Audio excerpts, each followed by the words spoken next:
aux droits de douane, mais il y a aussi les échanges monétaires qui vont renchérir en fait les vins et spiritueux. Donc tout ça, c'est des équilibres qu'il faut qu'on respecte, mais à égalité de normes. Je pense que le principe, il est très connu chez nous. Ce qu'on est en capacité d'exporter et d'importer, ça doit respecter ce qu'on nous impose à nous, les producteurs français. Pour être très clair, ce que vous attendez de Sébastien Lecornu, c'est qu'il s'oppose très clairement au traité de libre-échange.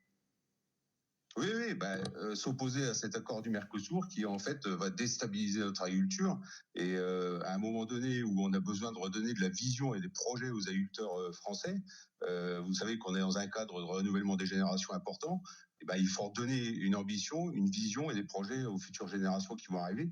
Et c'est pas en important des produits qui respectent pas ce qu'on nous impose à nous qu'on va donner cette ambition aux futurs jeunes agriculteurs.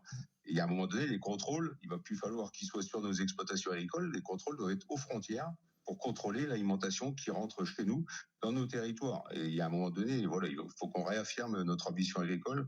Je pense que l'agriculture, elle est plutôt source de solutions sur les enjeux climat, biodiversité, diversité de nos assolements, et puis des sujets majeurs qui continuent à nous gratter, nous, aujourd'hui. Vous savez, la présence du loup. Aujourd'hui, effectivement, Hervé Lapire, en 10 secondes, est-ce que vous appelez d'autres syndicats à se joindre à vous ? Non, c'est une action aujourd'hui de la FNSEA, okay. Et donc on y va. Vous y allez seul pour cette journée de mobilisation annoncée pour le 25 septembre avec des rassemblements donc devant les préfectures, les supermarchés notamment, contre l'accord du Mercosur et les taxes douanières américaines. Merci beaucoup Hervé Lapie, secrétaire général de la FNSEA, d'avoir été avec nous dans le 10-14 France Info. Cette mobilisation est un nouveau coup de pression sur Sébastien Lecornu, le Premier ministre qui vient de faire un pas en arrière en renonçant à supprimer 2 jours fériés comme le prévoyait le projet de budget de François Bayrou. Paul Barcelone, dans l'interview qu'il donne à la presse régionale, Sébastien Lecornu dévoile ses premières cartes.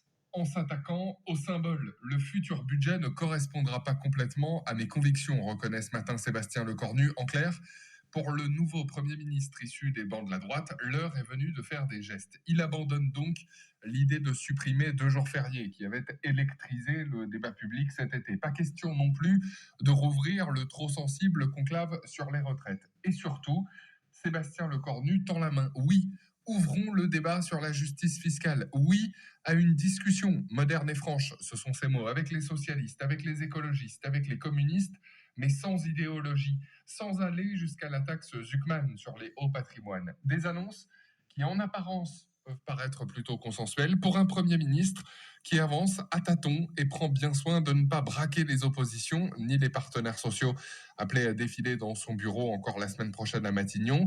Ajoutez à cela l'ouverture des 5000 maisons France Santé pour une offre de soins à moins de